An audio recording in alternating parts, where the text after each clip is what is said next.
Thank you, Mr. Chairman, and I want to thank my good friend, Mr. Loudermilk, for introducing this legislation, the America First Act. I'm proud to be an original co-sponsor of this legislation, and I would just note that versions of this legislation have been introduced in prior terms of Congress, especially last term of Congress, where we saw the abuse of Biden-era regulators going to these international governance bodies, entering into agreements and then not reporting back to the Congress, binding American regulators without fulsome consultation with the American people and their representatives in Congress. And Mr. Loudermilk, I think, has consolidated a lot of those ideas and improved those pieces of legislation into a product that we can all be proud of. The bill reflects the bipartisan recognition that our federal financial regulators need to provide greater transparency and accountability when engaging with international fora. And Mr. Rose and Mr. Flood made these arguments very well. I can't improve on the arguments that they made, but I would just note that last Congress, this committee held several hearings about the lack of transparency that does exist between global governance bodies and federal financial regulators. We also examined how participation in such discussions resulted in rulemakings that would have put American financial institutions at a competitive disadvantage compared to their global counterparts. And that's really the point here. The point is that while there may be some value in cross-border deliberations, there may be some value in international engagement. I actually led a bipartisan congressional delegation to Basel, Switzerland. I see my friend Mr. Kasten joined us on that. Mr. Foster joined us on that. There's some value in those discussions, but those discussions, whether from members of Congress or from regulators, should not be binding on the American people, and they certainly shouldn't be conducted in secret or with opacity.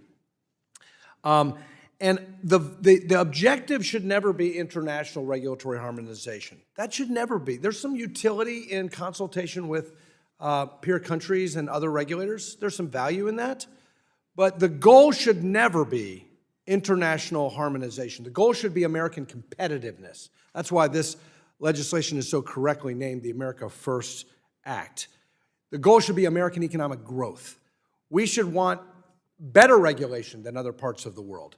And that's to the benefit of the American people. We can never allow federal regulators to export their responsibilities to foreign groups that are not represented by, not comprised of, nor accountable to the American people.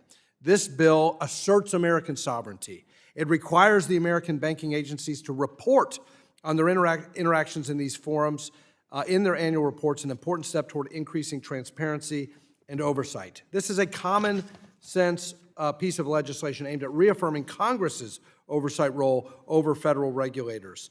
And I'll just say, you know, we did see the abuses especially prominent with the Network for the Greening of the Financial System, an attempt to import values antithetical to the United States into our own legal framework. Basel is another example, the Financial Stability Board, but we should not be importing rules that may be inconsistent with U.S. national interests. And a final point I'll make is in rebuttal to my friend, the gentleman from Texas, Mr. Green, who argues that this is America Last. It's not America Last. It's quite the opposite. We're not prohibiting, to be clear, this legislation does not prohibit American regulators from international engagement, participation at Basel or the FSB. It does not limit their ability to take positions before or negotiate with these international bodies. Instead, what the legislation does is it provide Congress, and after all, we are the Congress, we should be united in bipartisan unity here in defending the prerogatives of Congress, the lawmaking branch, with the needed transparency and oversight so that the American people are in charge, not the ivory tower central bankers and the foreign central bankers at Basel, in Basel, Switzerland. The American people are in charge of our laws, and that's what this bill does. It restores sovereignty to the American people over the laws that govern them.